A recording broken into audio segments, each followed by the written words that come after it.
সাংবাদিক বন্ধুদের, আমার ব্যক্তিগত পক্ষ থেকে, রাজ্য সরকারের অর্থ দপ্তরের পক্ষ থেকে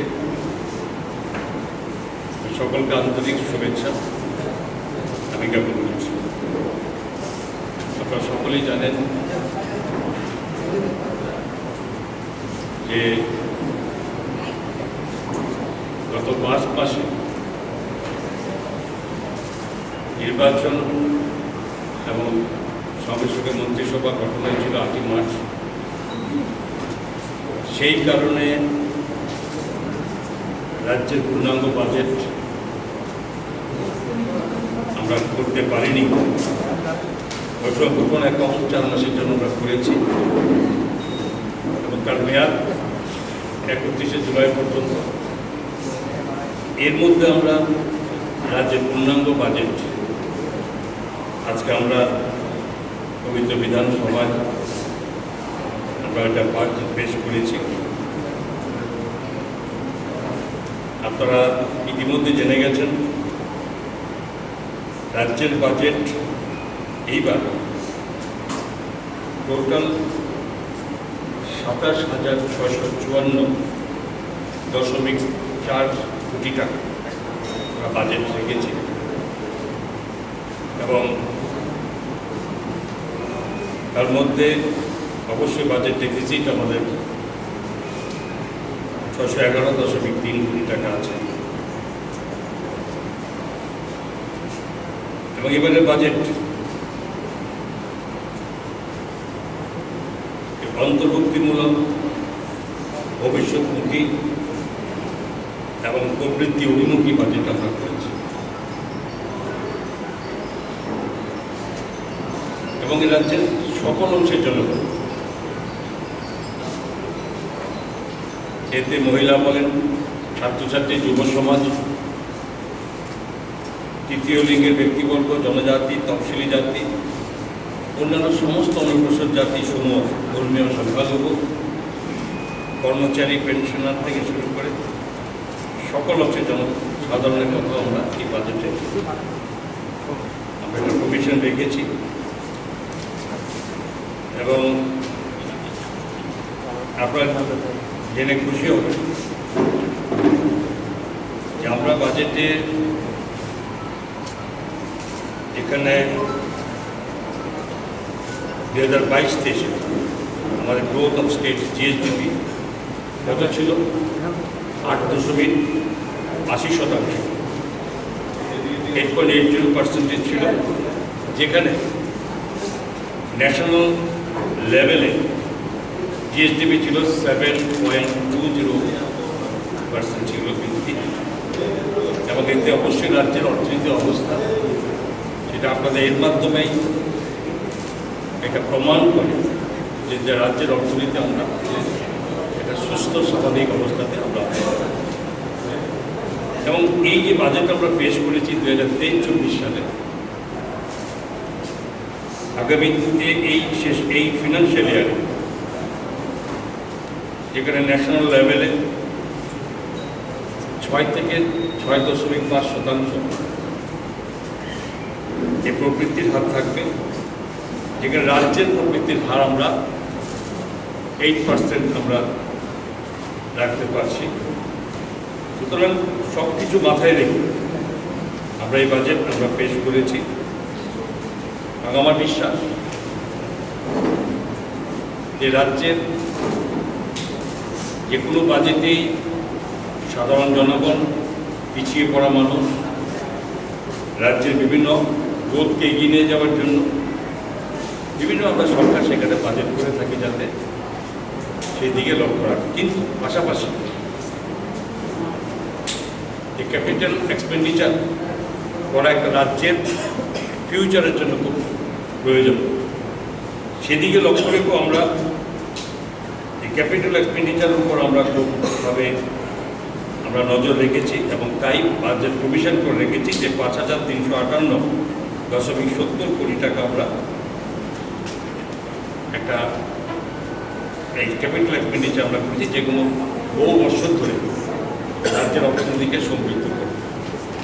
এবং এটাকে যদি আমরা ধরি, 2022-23 অর্থবর্ষের যদি আমরা ধরি, তার থেকে আমরা 22.8% যেখানে ক্যাপিটাল এক্সপেন্ডিচার আমরা বৃদ্ধি করেছি, বেশি করেছি।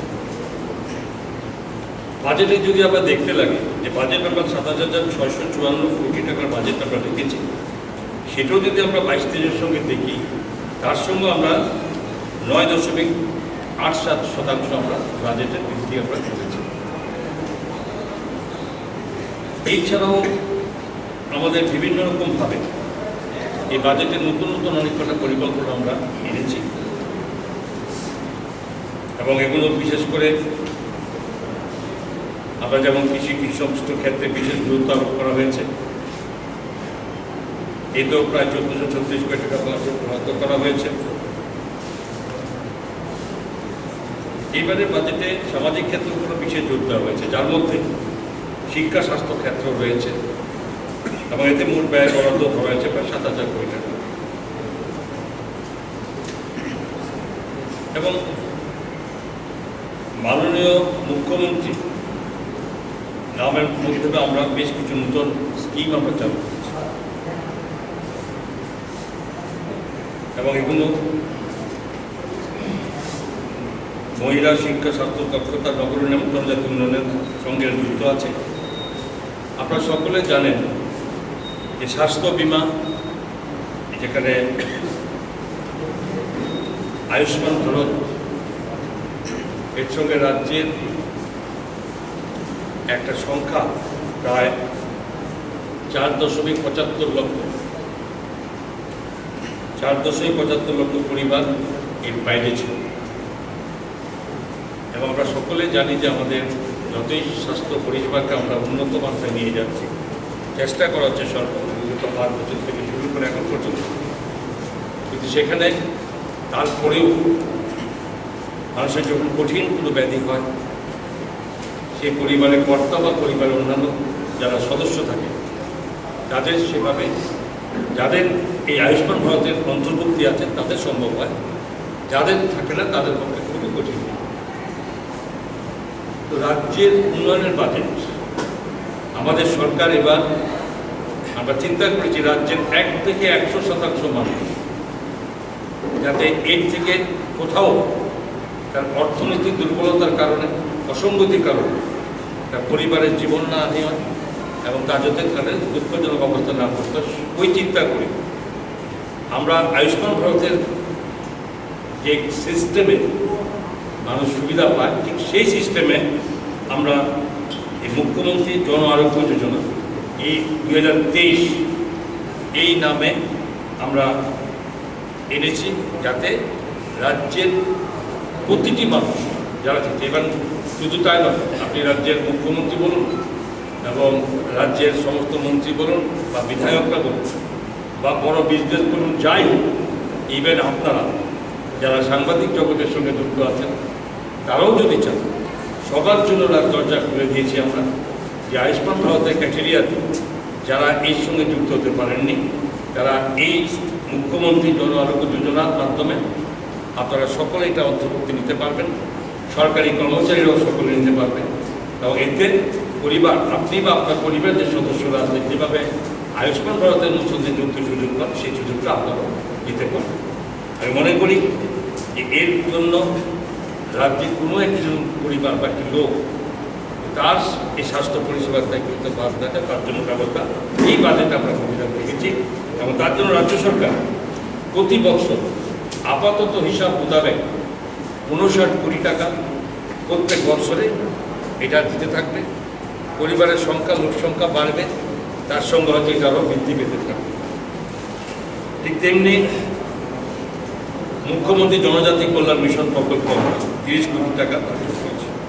তাদের অনেক ধরনের সমস্যা আছে, বিভিন্ন রকমভাবে, যত আরও বেশি করে তাদের কাছে পৌঁছানো যায়। এছাড়াও শিক্ষাক্ষেত্রের মধ্যে বিশেষ করে এখানে CM7 প্রকল্প, মানে চিফ মিনিস্টারের এই একটা CM7 প্রকল্পের মধ্যে রাজ্য সরকার মাধ্যমিক এবং উচ্চ মাধ্যমিক 100 জন মেধাবী ছাত্রছাত্রীকে মাসিক 5,000 টাকা করে বৃত্তি প্রদান করবে, এটা নতুন আমরা অবস্থান করেছি। এবং যুব সমাজকে কর্মসংস্থানের জন্য দক্ষ করে তোলার লক্ষ্যে মুখ্যমন্ত্রীর দক্ষতা উন্নয়ন প্রকল্প নতুন স্কিম, এর মধ্যে আমরা 50 কোটি টাকা আমরা প্রবিধান রেখেছি, যেটা আগামী 5 বছরে ব্যয় হবে।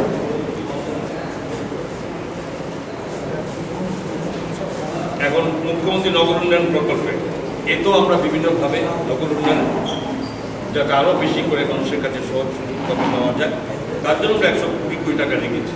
এতে অন্যান্য সমস্ত আছে, এই প্রোগ্রাম এটা নয়, এটাই শুধুমাত্র একটা। আমরা আলাদা নর্মাল কোর্সে যে উন্নয়ন আছে তার সঙ্গে অ্যাডিশনাল নতুনভাবে আমরা যুক্ত করেছি।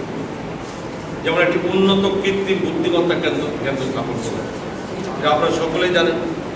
আজকের এই উন্নত ভারতবর্ষে এবং পৃথিবীর বিভিন্ন জায়গাতে যেখানে এই যে আর্টিফিশিয়াল যে এই ব্যবস্থাপনা অনেক দূর অনেক সহজ করে এবং খুব দ্রুত গতিতে আমাদের যে লক্ষ্য বা যেটা আমরা আত্মস্থ করতে চাই, জ্ঞান নিতে চাই, সেটা খুব সহজভাবে আমরা এই যে বুদ্ধিমত্তা, কৃত্রিম বুদ্ধিমত্তা এর মাধ্যমে আমরা নিতে পারি।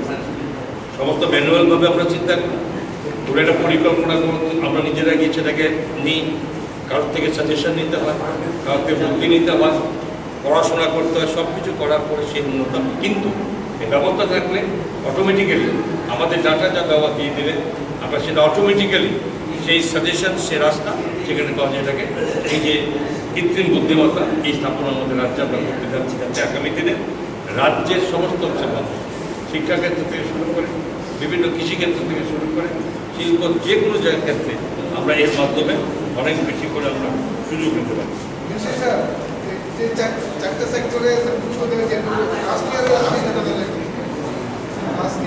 লাস্ট ইয়ারের এইগুলো আমি যেটা বলেছি সেটা লাস্ট ইয়ারের এর মধ্যে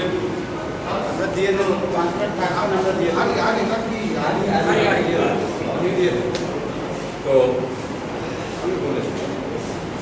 মুখ্যমন্ত্রী ইন্টিগ্রেটেড ক্রপ ম্যানেজমেন্ট প্রোগ্রাম, এটার মাধ্যমে রাজ্যে কৃষি পদ্ধতি বলেছি আগে উৎপাদনশীলতা বৃদ্ধি করতে হবে।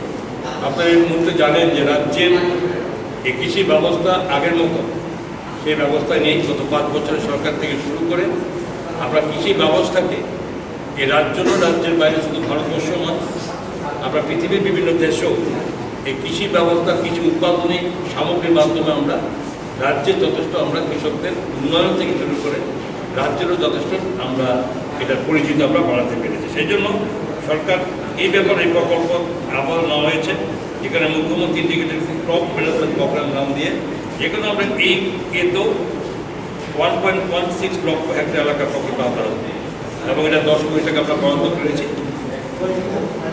এই যে মুখ্যমন্ত্রীর পানি সম্পদ বিকাশ যোজনা, এটার মধ্যে আমরা নতুন করে আমরা 10 কোটি টাকার ব্যবস্থা রেখেছি। এটা লিপিবদ্ধ কৃষক যারা মানে পশুপালন যুক্ত তাদের আর্থিক সহায়তা দেবে। এছাড়া ক্ষুদ্র দুগ্ধ শুকর ফল প্রকল্পের উপর সুদ মুক্ত করা হবে এবং এক্ষেত্রে কৃষকদের আর্থিকভাবে দুর্বল কৃষকদের ক্ষতিপূরণ করা হবে। মুখ্যমন্ত্রী মৎস্য বিকাশ যোজনা, যেখানে রাজ্য মৎস্য মাছের পোনা উৎপাদন বৃদ্ধির লক্ষ্যে সব প্রকল্পের আওতায় একটি সার্বিক মৎস্য নীতিমালা প্রণয়ন করা হবে এবং এর জন্য যাতে সংখ্যা যুবকদের কর্মসংস্থানের সুযোগ বৃদ্ধি করা যায় এবং তার জন্য আমরা এখানেও একটা 12 কোটি টাকার প্রজেক্ট করে রেখেছি। যে মুখ্যমন্ত্রী কন্যা আত্মনির্ভর যোজনা, মুখ্যমন্ত্রী কন্যা আত্মনির্ভর যোজনার আওতায় উচ্চ মাধ্যমিকে সর্বোচ্চ নম্বর পাওয়া 100 জন মেধাবী ছাত্রীকে উচ্চশিক্ষা অর্জনে উৎসাহ প্রদানের জন্য একটি করে স্কুটি বিনামূল্যে দেওয়া হবে। নতুন যোজনা মুখ্যমন্ত্রী কন্যা আত্মনির্ভর যোজনা এবং এর জন্য আমরা আমাদের আর্থিক সহায়তা আমরা প্রদান রেখেছি। ক্রীড়া জগতের ক্ষেত্রে এটা অনেক প্রকল্প আছে, আগেরও বিগত দিনে আছে।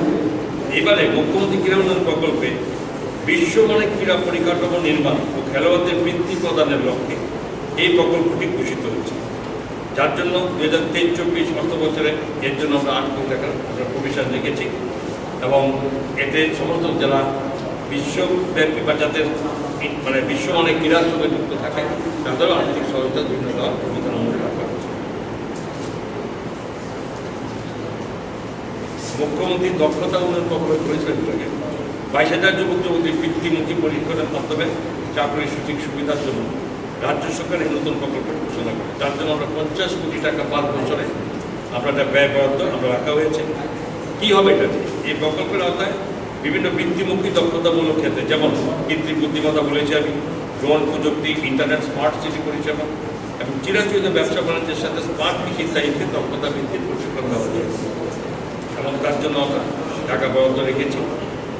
মুখ্যমন্ত্রী স্যাটেলাইট টাউন ডেভেলপমেন্ট প্রকল্প, আমরা সবাই আমাদের রাজধানী আগরতলা উন্নয়ন অবশ্যই দরকার হচ্ছে, স্মার্ট সিটি হচ্ছে, বিভিন্ন রকমভাবে বিভিন্ন ক্ষেত্রে আমরা উন্নয়ন করে চলছি। এর সঙ্গে রাজ্যের আস্তে আস্তে প্রতিটি ডিস্ট্রিক্টের যারা ডিস্ট্রিক্ট হেড যারা মহকুমাগুলো হেডকোয়ার্টারগুলোতে যাতে সেইভাবে একটা উন্নয়নের রূপরেখা তৈরি করা যায়, যাতে আগামী দিনে শুধু সারা রাজ্যের উন্নয়ন একসঙ্গে আনা যায়। তার জন্য এই মুখ্যমন্ত্রী স্যাটেলাইট টাউন ডেভেলপমেন্ট প্রকল্প আমরা নিয়েছি।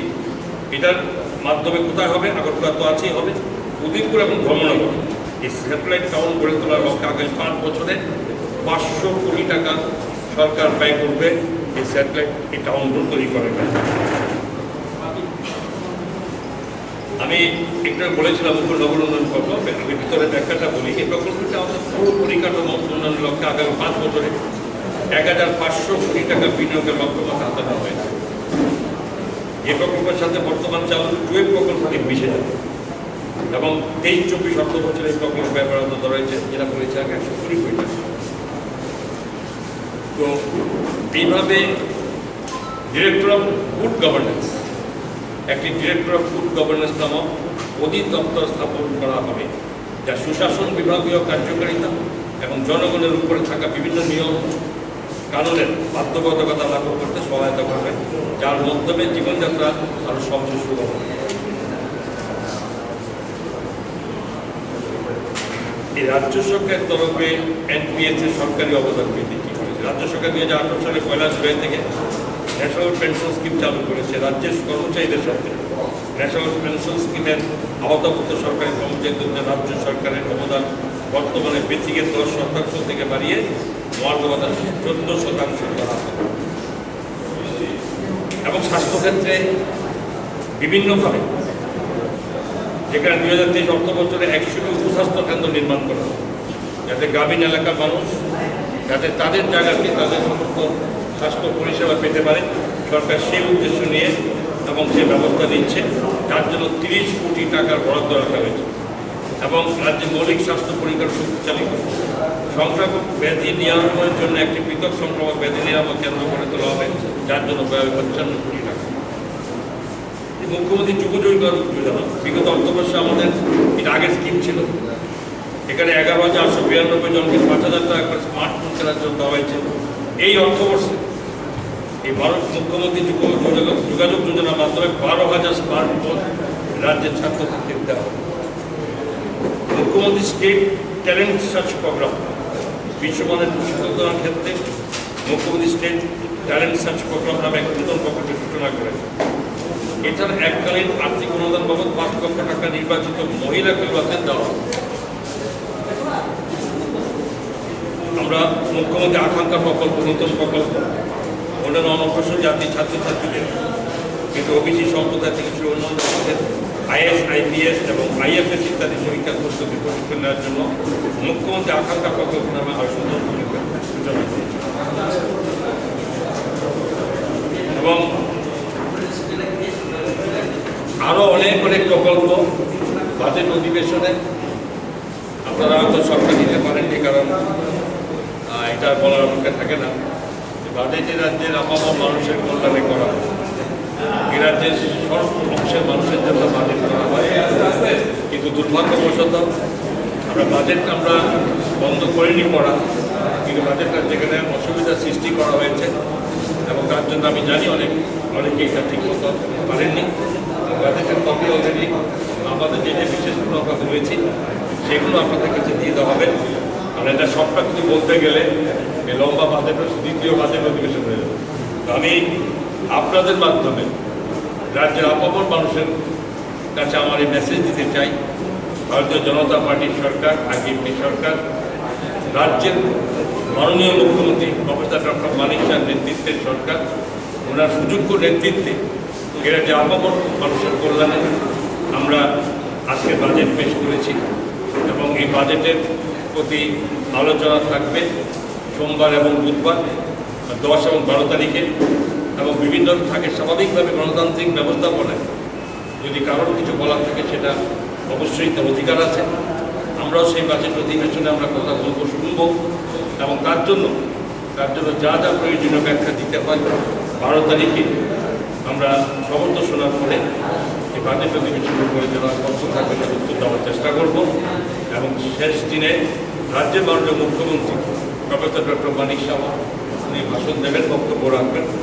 তো তাই আমি আপনাদের মাধ্যমে সমস্ত জনগণকে আশ্বস্ত করতে চাইছি যে রাজ্যের মানুষ যেভাবে ভারতীয় জনতা পার্টির সরকারকে যারা সমর্থন করেছেন, আবারও দ্বিতীয়বারের জন্য সরকারে বসিয়েছেন, তাদের উদ্দেশ্যে বার্তা হচ্ছে যে সরকার রাজ্যের মানুষের সঙ্গে আছে, রাজ্যের মানুষের কল্যাণে সরকার কাজ করবে।